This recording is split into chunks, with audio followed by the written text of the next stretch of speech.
Ça fait pas mal de temps que j'hésite à faire des vidéos parce que ça demande plus de travail et surtout vu que c'est des formats qui nécessitent un peu plus de détails, j'avais peur de pas être légitime, notamment sur l'univers Warhammer 40 000 vu que je suis tout récent et que j'ai peur de faire des erreurs. Mais comme certaines personnes me l'ont demandé en commentaire, je me dis pourquoi pas me lancer, car on sait jamais, peut-être que ça va vous plaire. Et pour introduire ce nouveau format, j'aimerais vous parler de mon tout premier codex, celui des Ligues de Votann. Alors pour le coup, je l'ai pas acheté récemment, ça fait 2 ans que j'ai ce codex, étant donné que ça fait 2 ans que je connais l'univers Warhammer 40 000, que des potes m'ont introduit. J'avais commencé à me renseigner un petit peu sur le sujet, mais c'était tombé un petit peu en désuétude, étant donné que j'avais d'autres choses à faire, etc. Mais là depuis peu, je me suis quand même pas mal repenché sur le sujet, et il faut dire que j'ai vraiment bien accroché. Puis j'ai réussi enfin à me motiver à lire l'intégralité du codex. Et Dieu sait à quel point c'est compliqué pour moi de lire un livre en entier. Mais bon, c'est chose faite et j'en suis très fier. Mais du coup, c'est quoi un codex Parce que pour le coup, je vais essayer d'expliquer aux 2-3 du fond qui n'écoutent pas forcément en classe. Pour vous la faire courte, c'est un très beau livre, qui a un très beau prix d'ailleurs aussi, qui va résumer votre faction, qui va vous expliquer les règles de jeu, qui va vous expliquer également les différentes caractéristiques qu'ont vos figurines. En gros, ça va vous permettre de vous foutre sur la gueule avec vos potes, mais dans les règles de l'art. En Warhammer 40 000, c'est la guerre, mais la guerre avec classe. Plus sérieusement, au-delà du fait que ce sont des livres qui valent assez cher, ils vous permettent vraiment de vous imprégner de la faction qui vous intéresse. A savoir que la plupart des informations que vous pouvez trouver dans ces livres sont disponibles sur internet. Mais je sais pas vous, moi franchement, j'ai vraiment une préférence pour la version physique et en version livre. Ça donne beaucoup plus de charme et puis franchement, pouvoir les collectionner, c'est quelque chose de sympa. Et du coup, vient la question un petit peu fatidique. Pourquoi les Ligues de Votann ? Je vais vous répondre tout simplement parce que ce sont des nains. Voilà. J'ai envie de dire que c'est une blague, mais en vrai, pas tellement. Finalement, cette réponse, elle se suffit vraiment à elle-même. Mais rassurez-vous, je vais quand même rentrer dans les détails, on est là un petit peu pour ça. Pour la faire simple, je crois que l'amour que je porte aux nains dans la fantasy en général, ça date du début collège, voire fin primaire. En fait, de base, je suis giga fan du Moyen-Âge. C'est quelque chose qui me parle énormément, notamment dans les cours d'histoire, c'était quelque chose qui me passionnait vraiment. Et pour le coup, j'ai des membres de ma famille qui m'ont présenté le donjon de Nullbuck, parce que forcément, ça avait le côté Moyen-Âge, mais avec énormément d'humour, et vu que c'était giga drôle, ils me l'ont présenté. Et pour le coup, j'ai énormément accroché à la série, mais surtout aux gimmicks du nain. En plus de ça, il faut rajouter tout ce qui est Seigneur des Anneaux, le Hobbit, les différents jeux que j'ai pu tester dans ma vie, comme Deep Rock Galactic, etc. En fait, tout ça, c'est un écosystème qui a nourri cette espèce d'amour que je voue à cette faction, slash race, qui est présente dans plein d'univers de fantasy en général. Et surtout, moi, ce qui a été vraiment quelque chose de salvateur, si c'est le bon terme, c'est le jeu de rôle. Le jeu de rôle, franchement, c'était quelque chose qui m'a vraiment fait surkiffer les nains, et notamment parce qu'on pouvait l'incarner dans un univers qui était entre guillemets un peu tangible, et surtout qu'on avait réellement un impact dessus.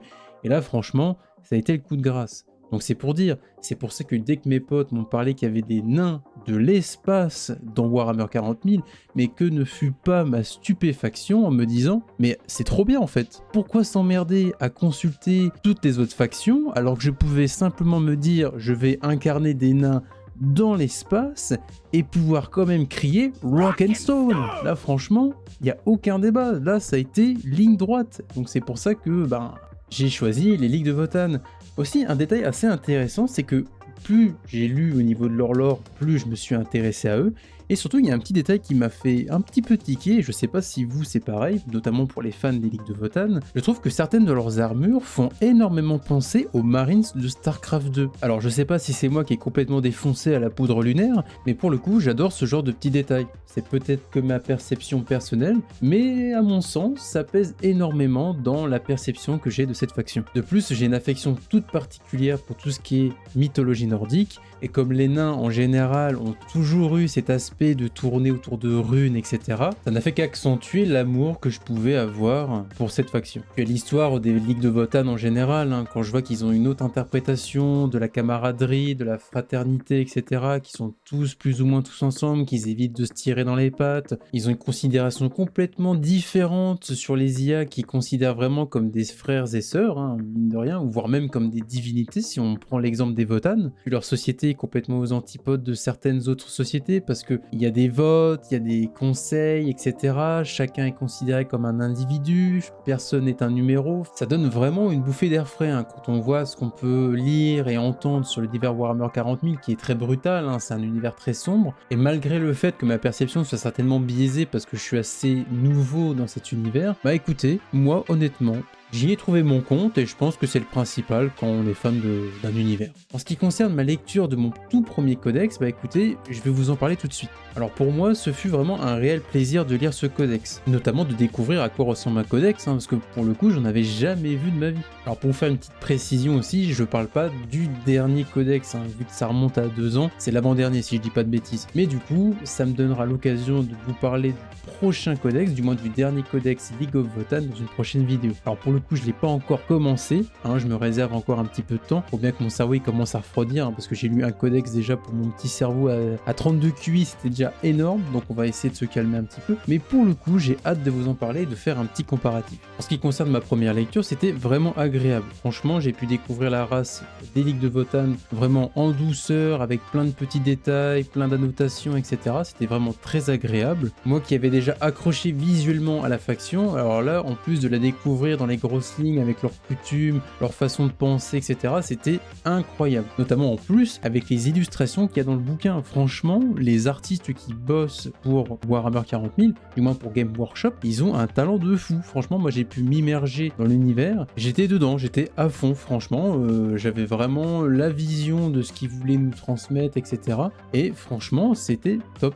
Et d'ailleurs, c'est pour ça que j'utilise aussi autant d'illustrations pour illustrer mes shorts. Au-delà du fait de mentionner et de pouvoir appuyer mes propos, ça permet aussi de partager des illustrations qui sont super belles et qui, à mon sens, me permettent vraiment de vendre bien ma faction. En tout cas, d'essayer de vous partager au mieux l'amour que je lui porte. J'ai aussi énormément adoré la partie où il y a toutes les descriptions des figurines. Parce que généralement, il y a une petite annotation au niveau du lore, donc ça, j'ai vraiment surkiffé. Et puis il y a toutes les caractéristiques, les différentes armes qu'elles peuvent s'équiper, les reliques, etc. Et franchement, bah, c'est super sympa parce que moi qui n'ai jamais fait de tabletop, je crois que ça s'appelle comme ça, bah honnêtement, ça m'a permis d'avoir une petite amorce un peu sympa, ça m'a motivé et c'est ce qui m'a permis notamment de faire ma première partie et c'était génial. Alors par contre, il faut qu'on parle de la partie au niveau des règles. Quand j'ai commencé à lire cette partie, j'avais vraiment envie de me fracasser le crâne contre les murs parce que franchement, c'était imbuvable. Alors forcément, quand on débute dans l'univers de Warhammer 40 000 et que j'avais même pas lu les règles de base, hein, parce que faut savoir, hein, il y a des règles de faction et il y a des règles de base. Et vu que je suis quelqu'un d'intelligent, je me suis dit bah pourquoi pas me faire un petit one shot de toutes les règles, hein, ça va être fun. Bah je peux vous assurer que mon cerveau il a fini à la poubelle. Hein. Mais sinon en somme, ce fut une très belle expérience et franchement, je n'ai que hâte de lire le prochain. En tout cas, j'espère que ce premier format long vous aura plu. Pour ma part, c'était un peu une première et j'espère ne pas vous avoir trop déçu. Et si jamais ça vous plaît, je vous invite à vous abonner. Et sinon, on se dit à une prochaine. Ciao, bye bye.